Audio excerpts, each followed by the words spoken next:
Apakah anda sudah tahu arti Natal? Arti Natal adalah kelahiran.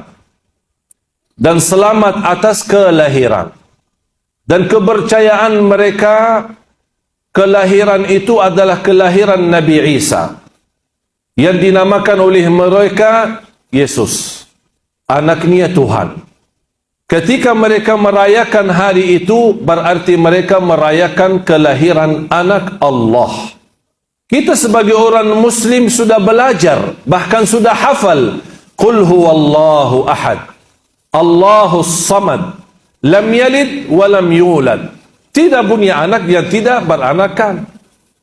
Berarti kalau Allah tidak punya anak, kita sudah percaya dan yakin Allah subhanahu wa ta'ala Maha Esa, Al-Wahidul Ahad, Al-Hayyul Qayyum, Maha hidup dan Maha berdiri sendiri. Allah subhanahu wa ta'ala Maha berkuasa. Allah subhanahu wa ta'ala Maha kaya, tidak tergantung kepada makhluk siapapun. Tapi kalau kita mengucapkan selamat Natal atas kelahiran anak Tuhan, berarti kita sendiri sudah mengingkari Qul huwallahu ahad. Ada orang berkata toleransi. Kita kan basa-basi. Bagaimana kalau mereka mengajak kita makan babi? Boleh enggak? Basa-basi. Makan babi basa-basi. Demi mereka.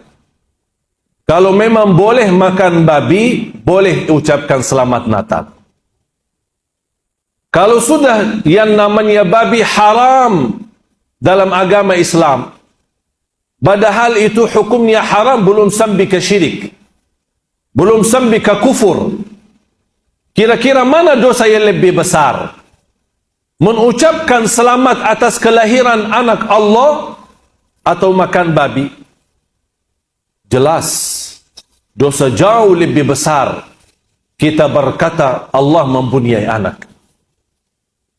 Kita tidak, Islam tidak melarang kita bersahabat dengan orang yang beda agama. Islam tidak melarang kita berbisnis dengan orang beda agama. Islam tidak melarang kita bertetangga dengan orang beda agama. Islam tidak melarang itu. Yang aku heran, semua kebebasan dalam agama dibolehkan. Bergaul dengan mereka, silaturahim dengan mereka, jalan-jalan dengan mereka, berbisnis dengan mereka, pinjam uang dengan mereka, bagaimana sama-sama hidup dengan mereka, bertetangga dengan itu semua tidak ada larang. Ketika datang hanya selamat Natal, oh kenapa Islam susah? Subhanallah, anehnya manusia. Banyak hal yang dibolehkan, kenapa fokusnya hanya begitu saja? Mengapa susah mau mengucapkan? Kita harus menunjukkan, walaupun kita diajarkan menghormati beda agama. Rasul hidup di tengah masyarakat yang di kufar Quraisy di Makkah, hidup di Madinah dengan tetangga orang Yahudi. Tapi Rasul SAW tidak pernah mengikuti perayaan mereka. Rasul tidak pernah mengikuti mengucapkan selamat hari-hari raya mereka. Tapi Rasul tetap tetangga mereka. Rasul silaturahim kepada mereka. Rasul tetap berbaik dan sahabat dengan mereka. Bahkan berbisnis dengan mereka. Harus kita berprinsip sebagai orang Muslim. Hal yang terkait dengan akidah, mohon maaf, tidak ada tawar-menawar. Walaupun orang tua sendiri. Di luar itu, saya baik, sahabat, memberikan yang baik untuk semua orang. Siapapun, bahkan Islam menilai memberikan pahala yang besar bagi orang-orang yang memberikan perhatian kepada binatang.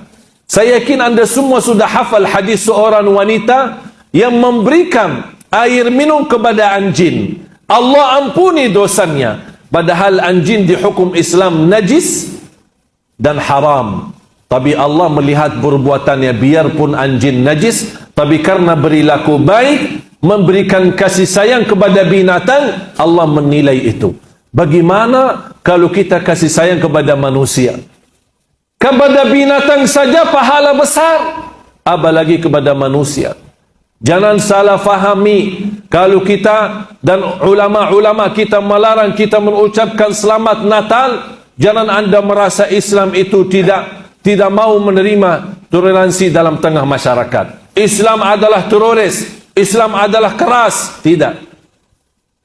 Semua dibolehkan, tapi dalam hal yang terkait akidah, kita harus tahu diri.